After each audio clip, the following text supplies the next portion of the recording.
And welcome to yet another wild, untamed edition of Ben's Junk. Now, what we've got here today is something that people used to use to set their VCRs to record back before they actually had built-in timers. And Sony's logic, that's who made this in case you couldn't tell, their logic was that if something were to go wrong with the clock or something in a VCR, that it would be just one more hassle for them to deal with, to have to take back the whole VCR to repair it. So their answer was just to have an external timer. So what we've got here is the Sony DT-30, Digital Timer 30, and these were introduced back in 1976, and I think they were made as late as 1979. So I don't know when exactly this particular one dates to, but somewhere in that 76 to 79 time frame would probably be a good guess. And I really wish I could do a full demo of this one for you, but unfortunately I can't. And the reason for that is that these timers, or this particular one, the DT-30, was only compatible with a few specific models of VCR. So let me show you the big problem here, which won't be apparent right away. But here's the plug, and it is a two-prong non-polarized plug. Now, only a few VCRs actually operated on this, because the signal flow for this guy would be you'd plug your VCR into the timer, and then the timer would go into the wall. I know that seems slightly counterintuitive, but that is how it works. But I can't demo it because even though I have period VCRs, I've got a U-matic and I've got a couple old Betamaxes and I got plenty of VHSs, they all run on either polarized two-prong plugs, so there'd be a little bulge here. They'd be kind of popping out just a bit here on one of the prongs, or they are full-on three-prong grounded plugs.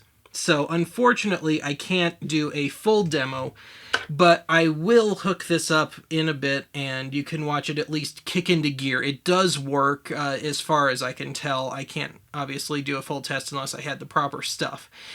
But anyway, it's kind of a cheap, cheesy plastic thing, kind of the wood look that seemed to be the thing back then.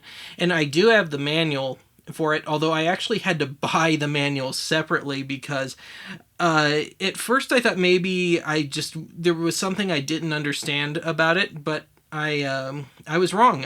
Everything I was doing to potentially hook it up was right. It just I guess I needed the manual to confirm that. So let's take a little edit here and I will demo this thing as best as I can. Okay, here we are with the clock plugged in, and you can see that the seconds are going around here, and it'll be switching over to 4 o'clock in less than 10 seconds, so it'll be really exciting. Let's watch.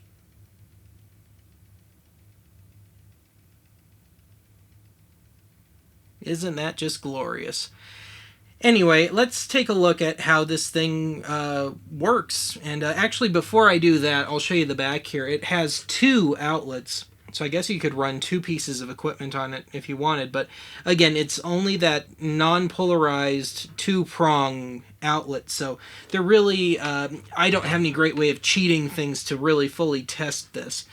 But let's get this thing set up. On the side here, you've got 2 knobs built into one, and this inner knob will change the time, so we can go back to 3:59 again, or we can go forward. It doesn't make any difference. And then the outer knob will adjust the timer. Now, this is not an alarm clock, so the timer would only work to spur your VCR or whatever, but the dark green is PM and the silver is AM. So let's set this thing for, say, 5 o'clock. So you'll notice that 5, its big line, and the line here all line up. And I'll have to take another cut, I guess, so you can see this thing kick into action. But before we do that, we're not quite ready yet. This is in neutral right now, this dial. So to set the timer to go off later, we have it set for 5 p.m. You just crank it all the way to the right. And once it gets to be 5 o'clock, it'll spring back. Really high-tech stuff.